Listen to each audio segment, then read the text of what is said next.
Hi everyone. Today we will talk about how to fix or how to solve Messenger, not Facebook Messenger not sending messages.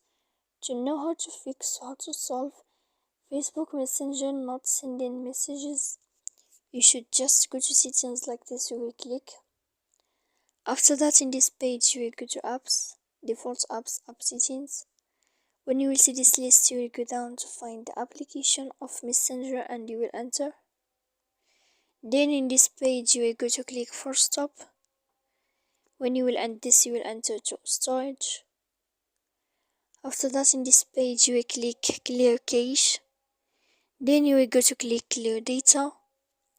And when you will end all this, you can turn off your phone.